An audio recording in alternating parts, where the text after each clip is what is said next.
एक अच्छे प्रश्न से हम इस क्लास की स्टार्टिंग करने चल रहे हैं। प्रश्न आप पढ़ेंगे, क्वेश्चन रीड करेंगे तो आपको रियलाइज होगा किसी तरह के प्रश्न सीटेट की परीक्षा में एग्जाम में पूछे जाते हैं। एक उचित भिन्न और एक अनुचित भिन्न, अंग्रेजी में लिखा है द प्रोडक्ट ऑफ, देखिए लिखा एक उचित भिन्न और एक अनुचित भिन्न का गुणनफल, मल्टीप्लीकेशन। इसको पढ़िए, the product of a proper fraction and improper fraction is what. ये अलग अलग स्टेटमेंट दिए हैं, तो फर्स्ट ऑफ ऑल समझ लीजिए कि what about the proper fraction. Proper क्या होता है? एक ऐसा फ्रैक्शन होता है, प्रॉपर फ्रैक्शन क्या है भाई? एक ऐसा फ्रैक्शन है a बटे बी के रूप में लिखा जाता है जहां पर a is less than b होता है।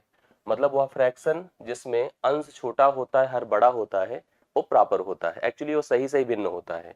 और ऐसे सभी भिन्न, ध्यान रखिएगा, ऐसे सभी भिन्न एक से छोटे होते हैं, कभी भी एक से बड़े नहीं हो सकते प्रॉपर फ्रैक्शन। जैसे एग्जाम्पल के तौर पर 2/3 है, 3/4 है, ये जितने भी एग्जाम्पल आप सोच रहे हैं सब के सब क्या है? प्रॉपर फ्रैक्शन है जिसमें अंश छोटा होता है, हर बड़ा होता है।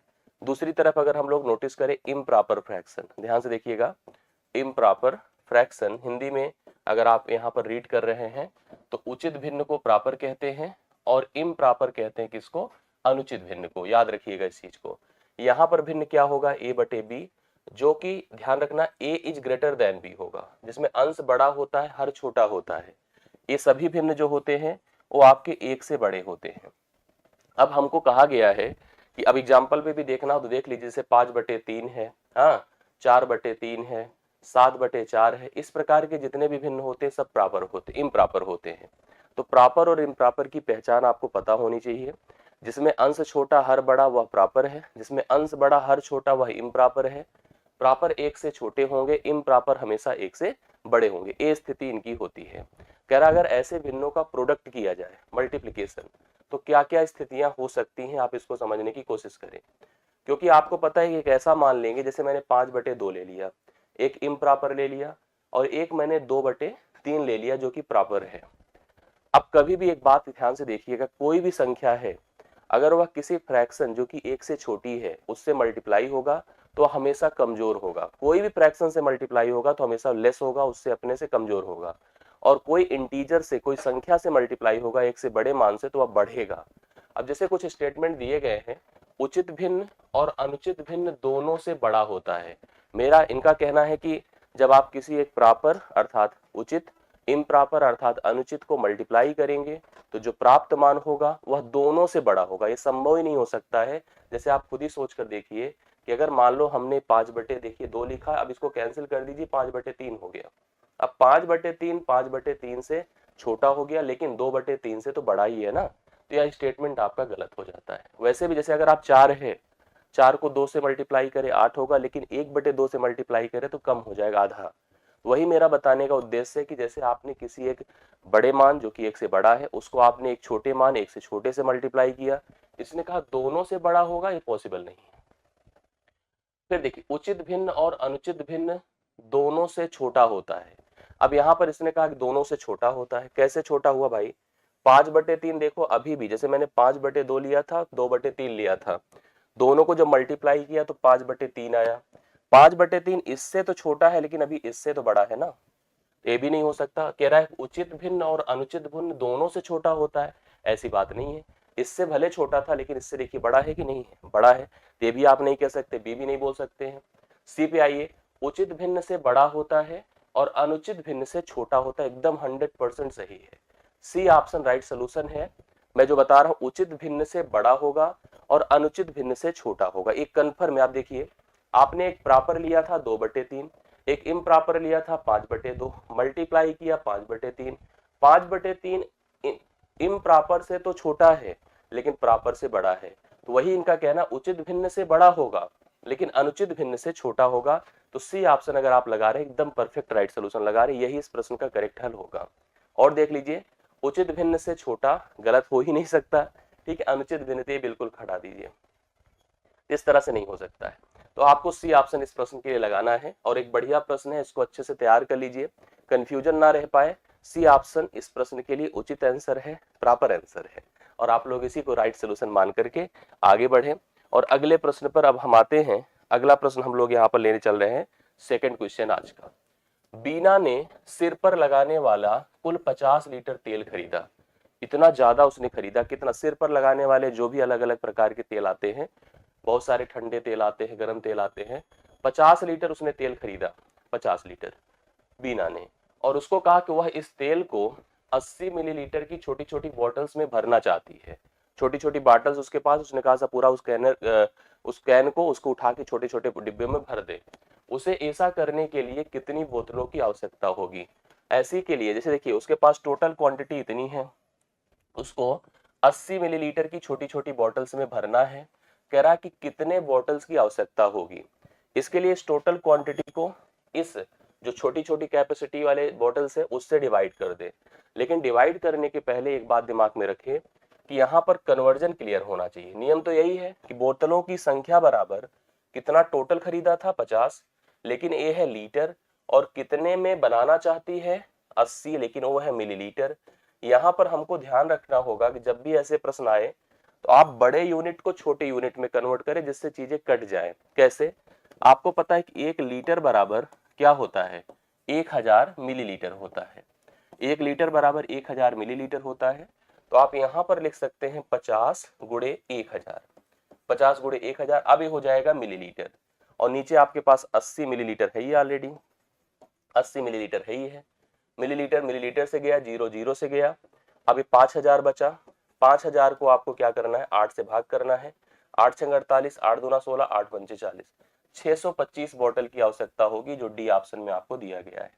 अगर उसने 80 मिलीलीटर 80 लीटर टोटल तेल खरीदा था और उसको छोटे छोटे 80 मिलीलीटर के बॉटल्स में, सॉरी 50 लीटर तेल खरीदा था तेल पे सर पे रखने वाला, और उसे 80 मिलीलीटर के छोटे छोटे बॉटल में भरना है, तो उसे कुल 625 बॉटल्स लगेंगे, जरूरत पड़ेगी। अगर आपको लेना है तो ऐसे 625 लोगों को वह बांट सकती है उस तेल को छोटे छोटे 80 मिलीलीटर के बॉटल्स में। डी ऑप्शन राइट सोल्यूशन है। आप जब तेल खरीदते हैं तो मिलीलीटर्स में ही मिलता है। उसी प्रकार का सिस्टम है कि उसने खूब खरीदा था और छोटा छोटा बांट के बेच दिया बना के। ऐसा प्रश्न आपको क्लियर मिलता है एग्जाम में, तो इसलिए ध्यान रखिएगा, इस पर आपका फोकस अटेंशन रहना चाहिए।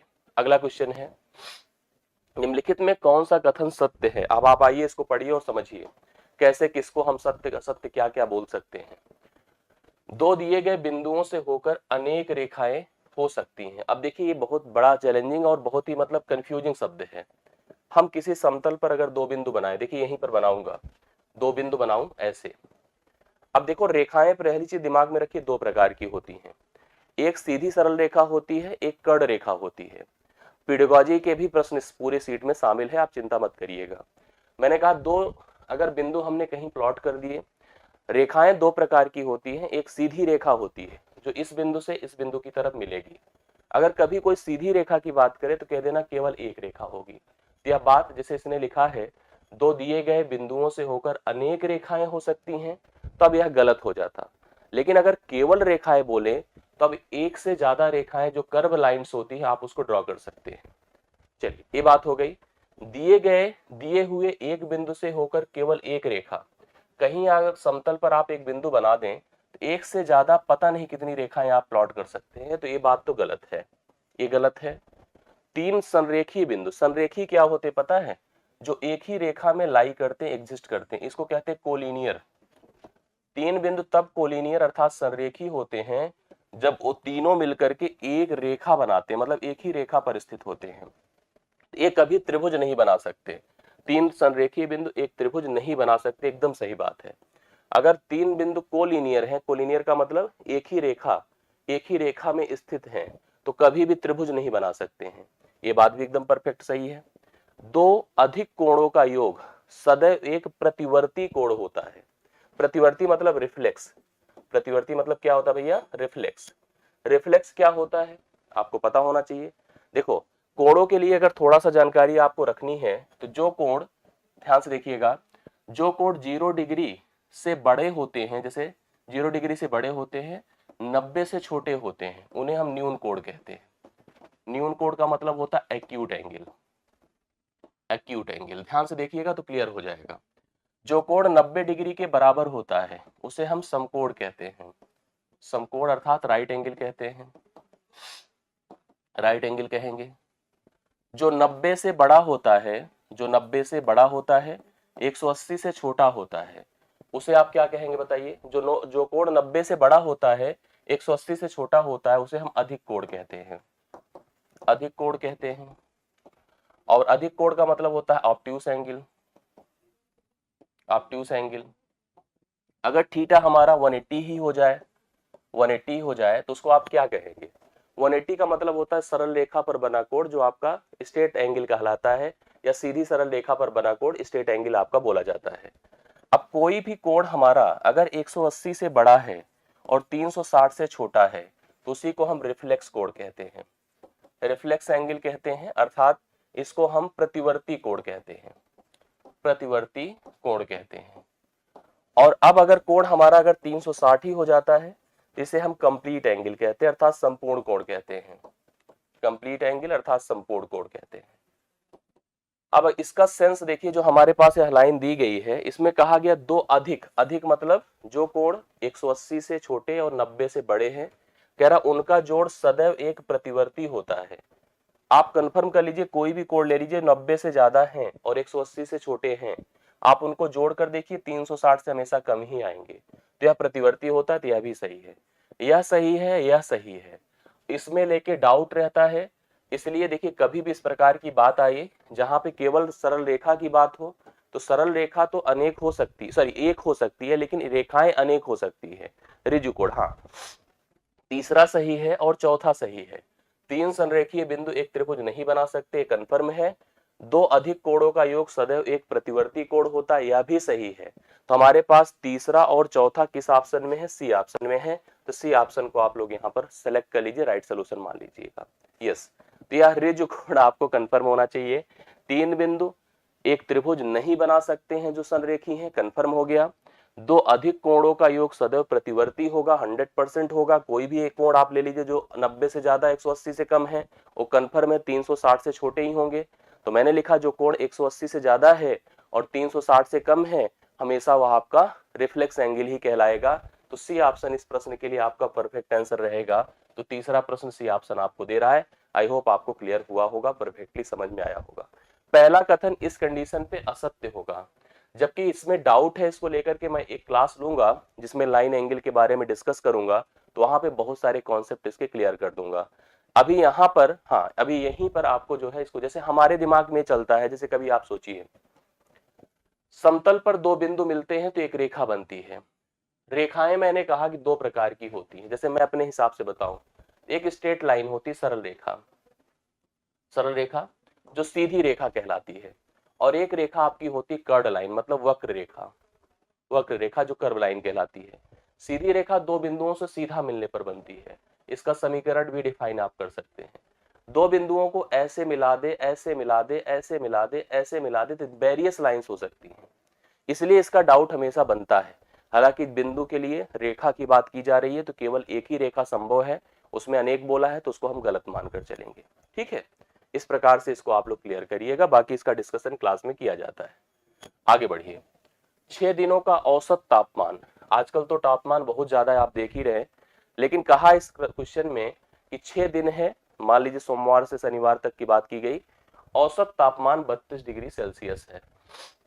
यदि इनमें से पहले 5 दिन, 5 दिन मतलब मंडे, ट्यूसडे, ध्यान से देखिएगा, वेडनेसडे, थर्सडे, फ्राइडे, ठीक है, ये 5 दिनों के अलग अलग तापमान आपको दिए गए हैं। क्या क्या दिया है? 31 डिग्री, 31.5 डिग्री, 32.5 डिग्री, 31 डिग्री और 32 डिग्री, इस प्रकार से 5 दिनों का तापमान दिया गया है। 6 दिनों का तापमान 32 डिग्री सेल्सियस उसका औसत दिया गया है। हमसे पूछा तो छठे दिन का तापमान जो सैटरडे को था वह क्या था, यही क्वेश्चन है।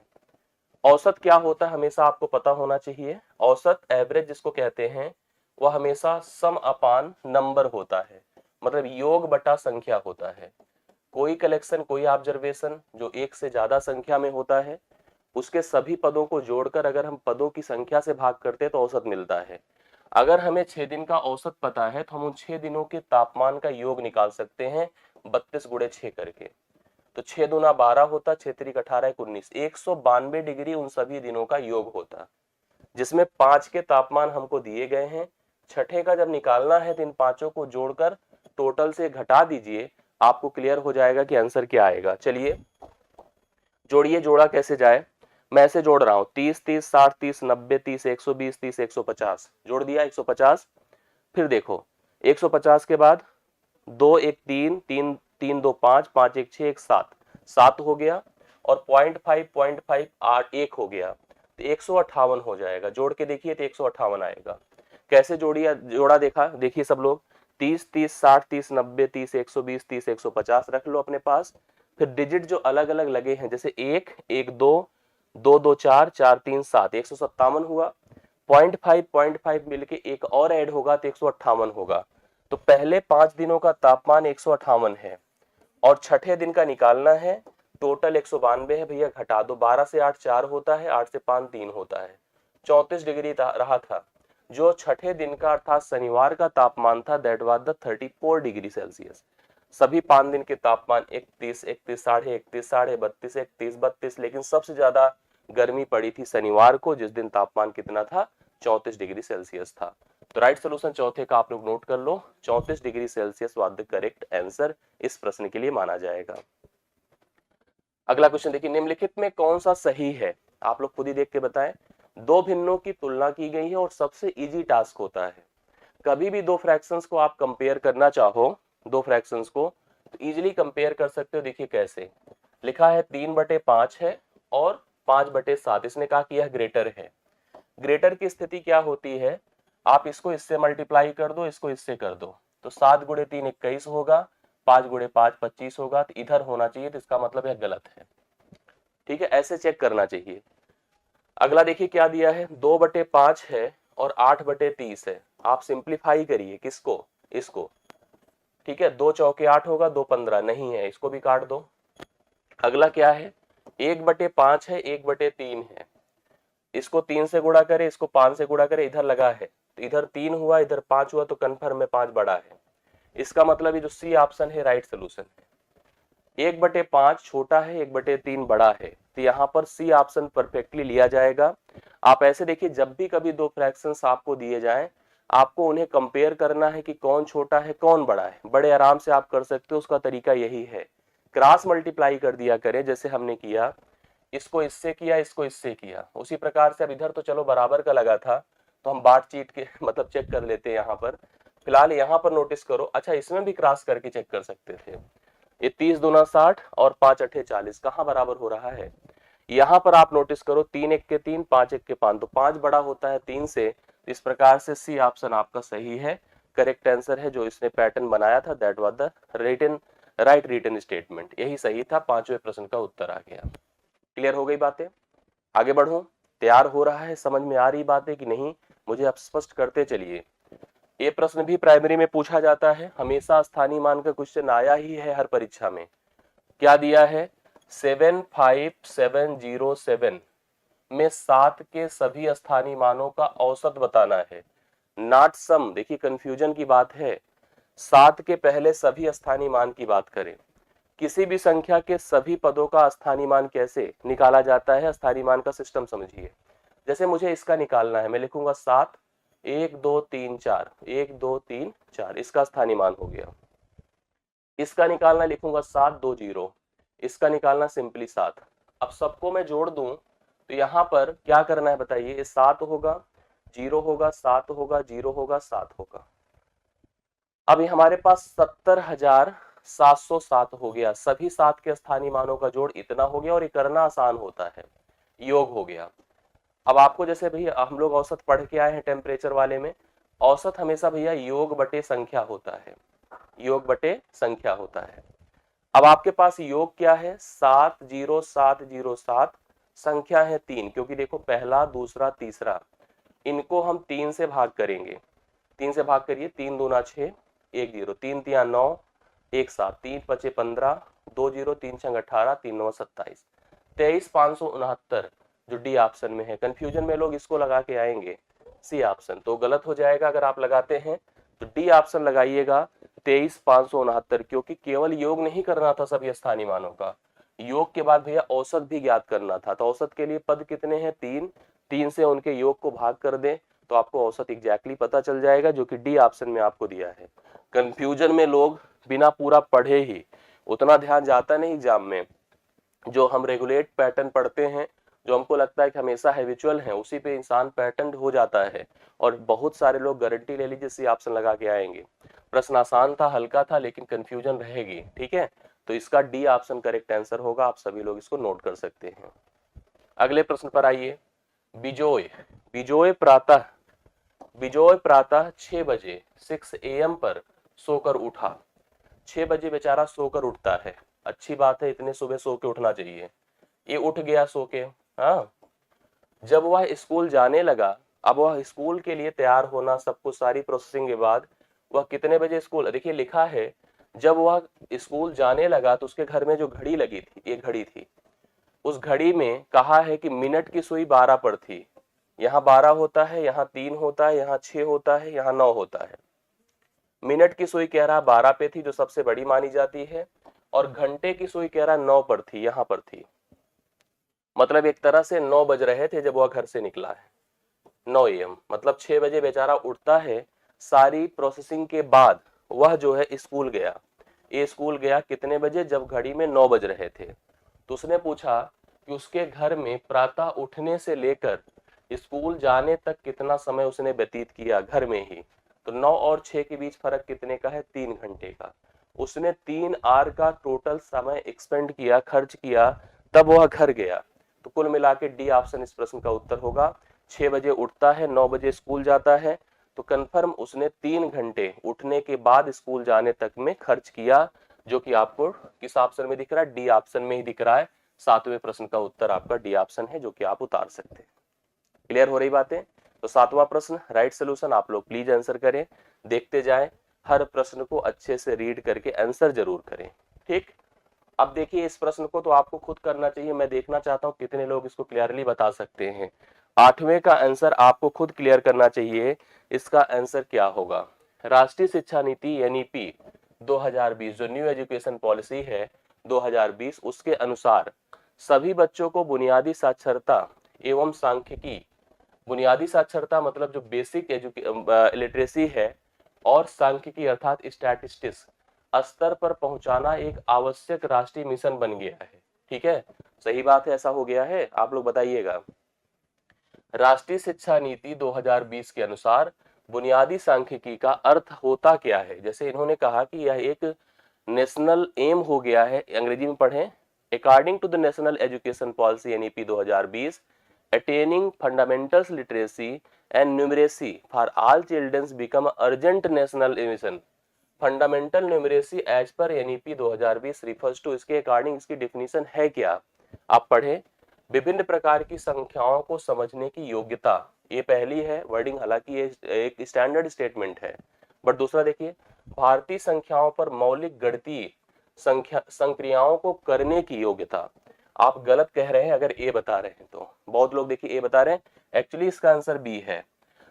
सही जो एम है जो राष्ट्रीय शिक्षा नीति 2020 की, जिसमें हम बुनियादी सांख्यिकी की डिफिनीशन अगर हम आपसे पूछें तो वह डिफिनीशन ए है कि हम जो भारतीय संख्याएं हैं, जो इंडियन मैथमेटिक्स नंबर हैं, जैसे आपको मैं डिस्क्राइब करता हूं कि इंडियन सिस्टम अलग है, इंटरनेशनल अलग है, तो वह सही इस एजुकेशन पॉलिसी के अंडर बुनियादी सांख्यिकी का सही अर्थ ये होता है कि हम भारतीय सांख्यिकी पर, संख्याओं पर मौलिक गणितीय जो प्रोसेस होता है, जो एप्लीकेशंस होते हैं, उसको हमारे अंदर उतनी योग्यता हो, ऐसा हम बच्चों के अंदर विकसित करें।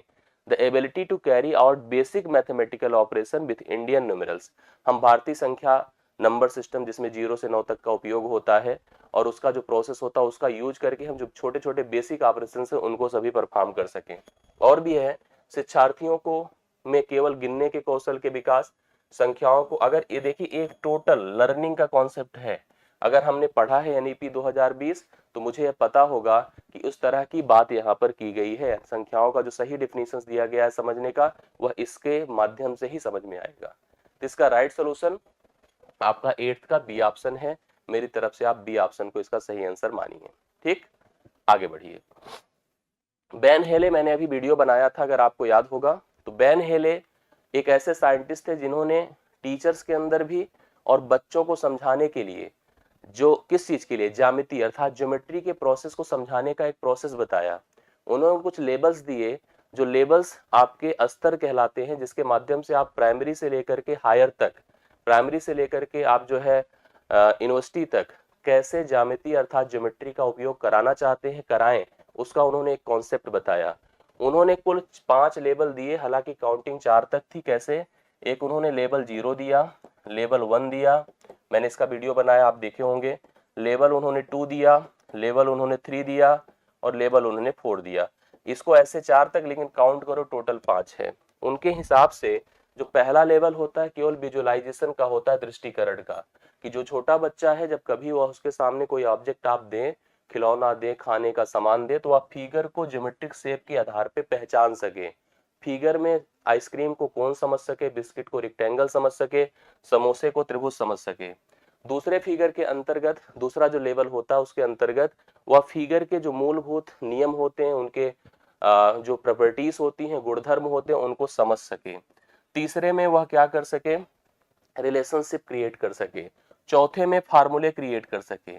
यह इनफॉर्मल कॉर्पोरेशन होता है तीसरा, और यह फॉर्मल कॉर्पोरेशन होता है चौथा। तो यहाँ पर देखिए दृष्टिकरण हो नहीं सकता। जैसे उन्होंने कहा था कि बैन हेले के ज्यामिति चिंतन के स्तर के अनुसार विद्यार्थी किस स्तर पर वर्गों, वर्गों मतलब स्क्वायर, ठीक है, को नियमित चतुर्भुज के रूप में पहचानने में सक्षम होगा, नियमित चतुर्भुज के रूप में पहचानने में सक्षम होगा। तो विजुअलाइजेशन होगा नहीं। अच्छा, रेगुलर फिगर तभी वह रिलेट कर पाएगा, समझ पाएगा, जब उसे क्लियर होगा। आप समझिए, दृष्टिकरण में वह नहीं, वह ये तो समझ जाएगा कि चतुर्भुज है, वह यह समझ जाएगा त्रिभुज है, लेकिन दृष्टिकरण पहले लेवल पे वह नहीं समझ पाएगा कि वह एक रेगुलर पॉलीगन है, एक नियमित चतुर्भुज है। पहले लेवल पे नहीं समझ पाएगा। दूसरे लेवल पे जब एनालिसिस होती है, विश्लेषण, तो वहां पे वह गुणधर्म समझ पाता है कि 4 भुजाएं से घिरी आकृति बराबर होती है तो चतुर्भुज वर्ग कहलाता है, विपरीत भुजाएं समान होती हैं तो वह एक आयत कहलाता है। तो यहाँ पर बी भी नहीं होगा, एनालिसिस भी नहीं होगा। अनौपचारिक जो इनफॉर्मल कॉर्पोरेशन है, जो आपका अगले लेवल पर आएगा, वहां पर वह समझ पाएगा कि नियमित फिगर है जी। यहाँ पर इसका ऑप्शन सी ऑप्शन होगा, राइट सोल्यूशन आप सी करिएगा, ठीक है। देखिए, बात ये नहीं होती एक फिगर को आइडेंटिफाई करना, बात ये होती है कि वह फिगर को जज करे कि वह एक चतुर्भुज है और साथ साथ रेगुलर फिगर है, रेगुलर पॉलीगन है, नियमित है। इसका फॉर्मल इनफॉर्मल इनकॉर्पोरेशन होगा, औपचारिक निगमन होगा, जहां पे वह फिगर को दूसरे से रिलेट भी कर सकेगा। तो सी ऑप्शन राइट सोल्यूशन है। विश्लेषण नहीं होगा, विश्लेषण में गुणधर्म समझता है कि उसके 4 भुजाएं होती हैं, 4 भुजाएं बराबर होती हैं। अभी वह रेगुलर है कि इरेगुलर है, वह क्या है, त्रिभुज है कैसा, वो नहीं समझ में आता है। तो यहाँ पर आपका सी ऑप्शन इस प्रश्न का राइट सोल्यूशन होगा। यस, 9वें का सी है। कंफर्म इससे प्रश्न आता है, आप इसको अच्छे से देख लीजिए, इसका वीडियो भी मैंने प्रोवाइड किया है जी। आगे देखिएगा, एक कैलेंडर वर्ष उन महीनों के नाम जिनके दिनों की संख्या 2 और 5 दोनों से विभाजित हो सके। कोई संख्या अगर 2 और 5 दोनों से विभाजित होगी तो कंफर्म है कि वह 10 से विभाजित होगी। जो संख्या 2 और 5 दोनों से विभाजित होगी वह 100% 10 से विभाजित होगी। कोई भी संख्या अगर 10 से विभाजित होगी तो उसका अंतिम अंक 0 होगा, अंतिम अंक क्या होगा, 0 होगा। जो संख्या 2 और 5 दोनों से कटेगी, ध्यान से देखिएगा, जो संख्या 2 और 5 दोनों से कटेगी वह संख्या 10 से कटेगी, और 10 से कटने वाली सभी संख्याओं के अंत में 0 जरूर आएगा। हमको यहाँ पर उन महीनों के नाम बताने हैं जो कि 2 और 5 दोनों से कट रहे हैं, अर्थात 10 से कट रहे हैं। 10 से कटने के लिए उसके अंत में 0 हो, 0 के लिए महीनों की संख्या 30 हो। अब आप जानिए कि महीनों की संख्या कितनी कितनी होती है, 30 होती है। हम एकदम जो सबसे ज्यादा हम वैल्यू करते 30 को, 31 भी होता है, 28 भी होता है और 29 भी होता है। तो केवल उन्हीं महीनों को देखना है जिनके दिनों की संख्या 30 होगी, जो 2 से भी कटेंगे, 5 से भी कटेंगे, अर्थात 10 से कटेंगे। अब आप ऐसे समझिए, जून, नवंबर, अप्रैल, सितंबर, 30 अंतिम में कंक्लूड करते हैं। जून, नवंबर, अप्रैल, सितंबर। फरवरी में 28 और 29 होता है, बाकी सब 31 होता है। जून, नवंबर, अप्रैल, सितंबर 4 महीने ऐसे होते हैं जिसमें 30 दिन होते हैं। एक महीना जिसमें 28 और 29 होता है, बाकी जो 7 महीने होते हैं उसमें 31 होता है। अप्रैल में देखो, मैंने कहा 30 होगा, जून में 30 होगा, सितंबर में 30 होगा, नवंबर में 30 होगा। जून, नवंबर, अप्रैल, सितंबर, जून, नवंबर, अप्रैल, सितंबर पहला ऑप्शन। जिसमें 30 दिन होंगे, और 30 दिन होंगे तो वह सभी मान 10 से कटेंगे, अर्थात 2 और 5 दोनों से कटेंगे। याद रखना आज से कि जून, नवंबर, अप्रैल, सितंबर अंतिम में 30 दिन रखते हैं। फरवरी 28 और 29 की होती है, 29 लीप ईयर का होता है और 28 बाकी रेगुलर मंथ के होते हैं, और 31 बाकी दिनों में होता है। ठीक है, तो इसके लिए आपको दिमाग में रखनी है